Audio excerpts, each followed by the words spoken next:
Birthday আমার 1 মাস হতে চললো, শেষ হয়ে গেছে। তবুও এখন অবধি বার্থডের ব্লগ দেওয়া আমার শেষই হচ্ছে না। তো আজকের ব্লগটা ছিল আমার আর লাহাদার জন্মদিন উপলক্ষে, মানে জন্মদিন স্পেশাল। আমার 13 তারিখে জন্মদিন ছিল আর লাহাদার ছিল 23 তারিখে। তো আমাদের দুজনের মিলিতভাবে একটা সেলিব্রেশন করা হয়েছিল সার্কাস্টিক সূর্যর পক্ষ থেকে, মানে আমাদের টিমের তরফ থেকে। যাই হোক, তার জন্যই সেদিনে আমরা একদম বিকাল বিকাল পৌঁছে গেছিলাম, একদম রেডি হয়ে। কারণ আমরা কেক কাটবো, খাওয়া দাওয়া ছিল, অনেক মজা হবে। আর আমাদের গ্রুপটা খুবই ছোট, মানে আমরা চারজনই যত কিছু আর কি। যাই হোক, এখানে আমি তো খুব এক্সাইটেড ছিলাম। আর এখানে আমাদের দুজনের জন্মদিন বলে কথা। আর জন্মদিনের রিচুয়ালস পালন করার জন্য এখন লাহাদাকে কনভিন্স করা হচ্ছে কি ওর মাথার মধ্যেই প্লাস্টিকটা পরানো হয়, এটা জাস্ট ছবি তোলা হবে। মানে লিটারালি অম্লানদাকে এখানে ভিডিওটা করে দিচ্ছিল। তো ও ভাবলো যে ঠিক আছে, ছবি তোলা হবে, আমি পরেই নিই। কিন্তু অ্যাকচুয়ালি তো সেটা হবে না, এটাতে ওকে মাথার মধ্যে প্লাস্টিক পরিয়ে ওকে বেধড়ক মারধর করা হবে। তো তার জন্যই শুরু করা হয়েছিল ওটা। মানে এটা তো খুব ফানি ছিল। ভেবেছিলাম যে ও তো ছেলে, ওর সাথে হয়েছে, বাট আমার সাথে ব্যাপারটা হবে না। তো আমি খুব ক্যাশ ছিলাম এই জায়গাটাতে। কেকটা তো আমার প্রচণ্ড পছন্দ হয়েছিল। আর এখানে সূর্যদা স্পার্কেলটাকে নিয়ে এদিক সেদিক করছে।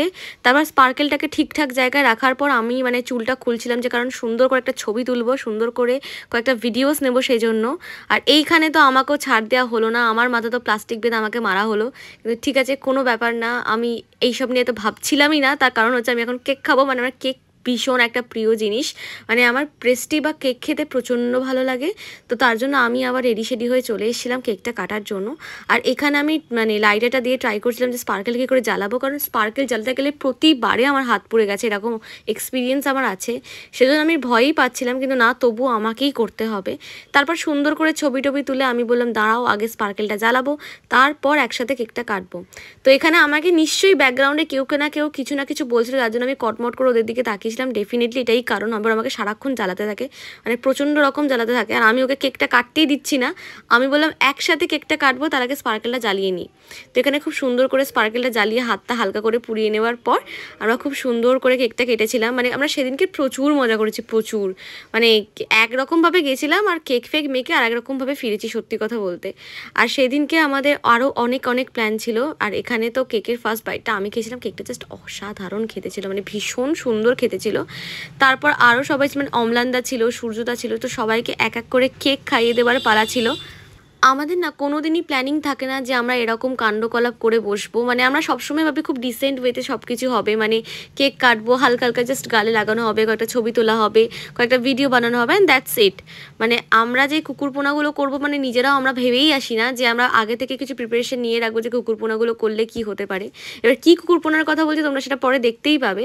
তো এখানে আস্তে আমি সবাইকে খাইয়ে দিচ্ছিলাম, মানে লাহাদাও সবাইকে খাইয়ে দিচ্ছিল। মানে একটা খুব সুইট মুমেন্ট, ব্যাপারটা বেশিক্ষণ থাকেনি। তারপরে এই যে আমি কেক খেলাম, এরপর লাহাদাকে, এখানে অম্লানদা অ্যাকচুয়ালি সবাইকে কেক খাওয়াচ্ছিল। ও যেহেতু ক্যামেরাটা করছিল, সেহেতু বেচারার মুখটা মাঝে বেশি দেখাতেই পারিনি। আর লাহাদা কেন এরকম একটা রিয়াকশান দিল, মানে আমার কোনোই আইডিয়া নেই। তারপরও আমি ভিডিওটা নিয়ে রেখেছি, আমি ভিডিওটা ক্রপ করিনি।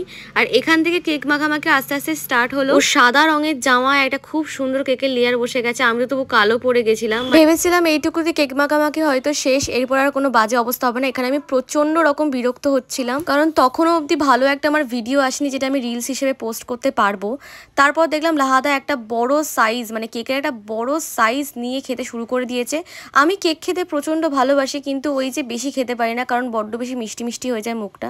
তারপর আমার একবার হালটা দেখো, এই যে কেকের কার্ডবোর্ডটা দেখছো, এটাকে আমার মাথার উপর চাপিয়ে দিয়েছিল। লাস্টে মানে আমি বিরক্ত হয়ে গিয়ে রেগে মেগে ওই কার্ডবোর্ডটাকে নিয়ে মানে ছুঁড়ে ফেলে দিতে যাচ্ছিলাম। মানে এখানে আমার হালটা একবার দেখো, আমার পুরো মুখ ধুয়ে মুছে পরিষ্কার করে ফেলতে হয়েছিল, কারণ মানে পুরো মুখে কেক, চুলে ইভেন কেক ভর্তি ছিল, আর কি বলবো। তারপর সন্ধ্যেবেলা হতে আমরা কিছু স্ন্যাক্স আইটেম অর্ডার করেছিলাম, যেমন ফিশ ফ্রাই ছিল, তারপর চিকেনের একটা আইটেম ছিল যেটাকে খুবই সুন্দর।